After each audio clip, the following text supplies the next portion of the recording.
Hello, Freshman 101 class. Today we are going over a quick tutorial on some advanced functions in Google Sheets, specifically on freezing columns or rows and filtering our data ranges.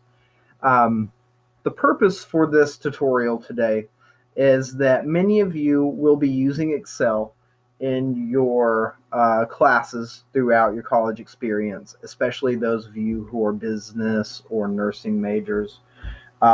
These will be really important tools for you to succeed in college. And many of you don't have a lot of Excel experience coming into college, this being your freshman semester. So, taking advantage of this College 101 class, I want to make sure that you're properly prepared.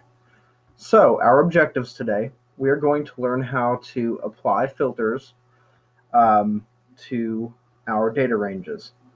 But we are going to undo the first filter that we apply because we are going to freeze a row that contains the column headings. When you apply filters and you have rows that contain information that you do not want moved, um, it becomes problematic. So, by freezing those rows, you hold the information in place. In this case, the names of our columns, and it keeps that information from being filtered with the rest of the data. So once we have applied that freeze, we're going to then again apply the filters and demonstrate how the columns retain their headings. We're going to then change the data format of a column to a date setting from a plain text setting so that filters will work properly with it. And you'll see how they do not work properly with it before that change. Our learning goals today are to know how to freeze rows or columns in Google Sheets to retain headings during filtering, and to understand how to apply filters to organize and analyze your sheets. So let's jump right in. Um, at the in my tab at the top here, I already have an open sheet, and I have a mock plan of work that would be for a business and Bible studies double major. That business major being having a management and emphasis, or having an emphasis in management.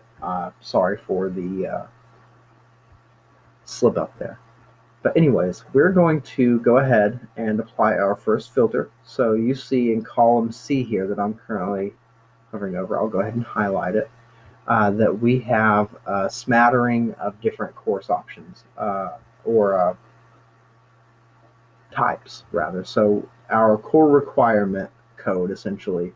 So we have our Bible classes, we have our general ed classes, we have our business administration classes, and then we have our business management emphasis classes.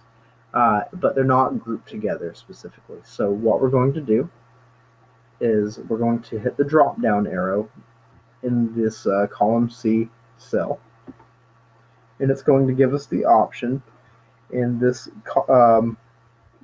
column that appears to sort our sheet um, in ascending order A to Z or descending order Z to A.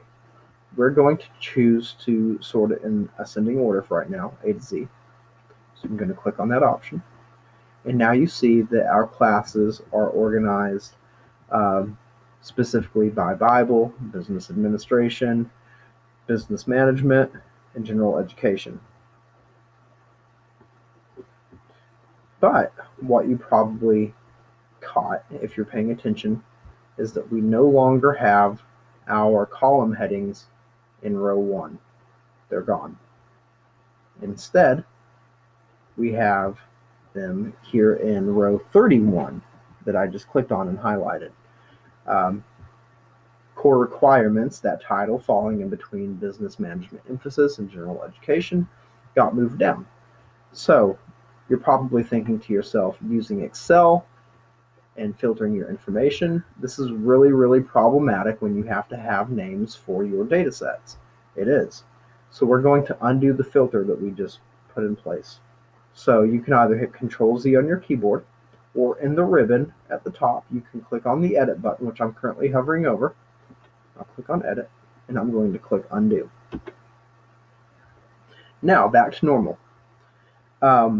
This is where we're going to learn about freezing. So I'm going to highlight row 1, and you can highlight columns as well if you have your data organized in a different way in all of your subject headings, your row headings, for your Z and Y axes if you make charts are organized differently.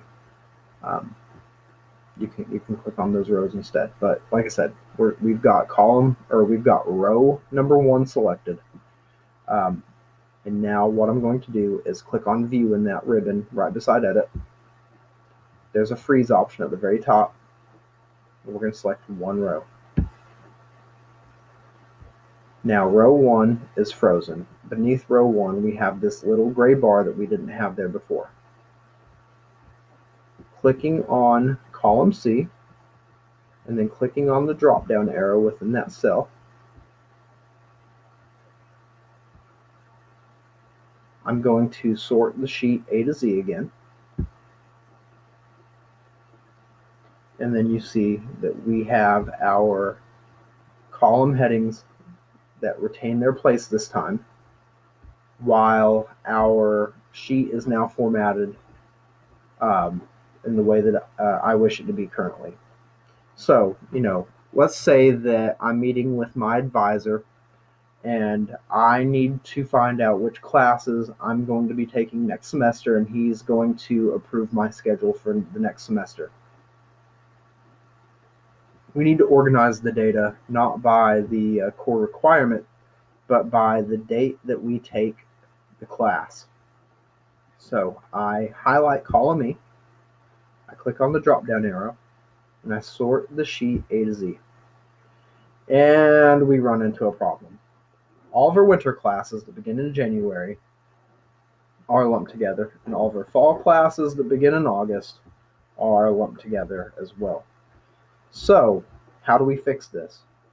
The reason that this happened is that the data set is plain text. We need it to be in a date format. So with column E still highlighted, going back to the ribbon, we are going to look at the format options. So I'm hovering over the $sign, format as currency, format as percentage now. I keep scrolling over with my mouse until I get to 1, 2, 3 with the little arrow pointing down for more formats. I click on that. We're going to change this to a date format.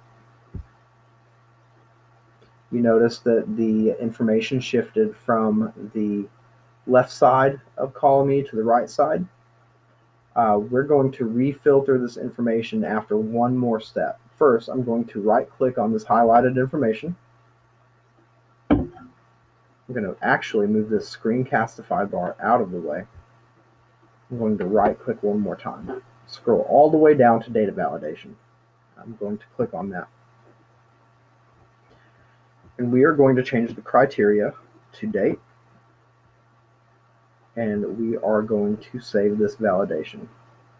If you want to double check your cell range, make sure that it's set up for column E and that you have the appropriate number of cells selected. And our sheet is not going to be 100 cells long, so this is plenty enough. Hitting the save button. And now I'm going to refilter this data set. So column E is still highlighted. I'm going to go to the column E cell at the very top, click that drop down arrow. I'm going to sort sheet A to Z one more time. And now you see, scrolling down, we have a semester by semester breakdown of what classes we need to take to graduate with a double major in business administration and Bible studies. So let us make sure that we've covered all of our steps with that today. And it looks like we have. So, reiterating what we've learned today, our objectives were to apply filters before freezing a row to show you that it's important that we go ahead and freeze those rows to the rows that contain column headings or row headings, so that our when we filter our data, it's not getting messed up and our headings aren't getting scattered. Um, then after applying the freezes to our appropriate row, we applied those filters again, demonstrating how the columns retained their heading.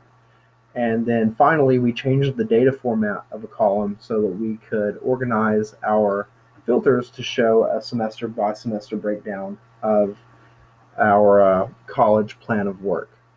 Um, so from this tutorial, I hope that you know how to freeze rows or columns in Google Sheets to retain headings or other important information during filtering, and that you now know how to apply filters to organize and analyze your sheets. Again, I believe that this is an important skill for you to know. Moving forward in your college classes, Excel and Google Sheets are tools that you will be using quite a bit, especially for those of you who work with a lot of data and figures. I'm looking at you, nursing majors and business majors. Anyways, have a great rest of your semester. I hope you're enjoying your college experience and learning lots. Have a great one.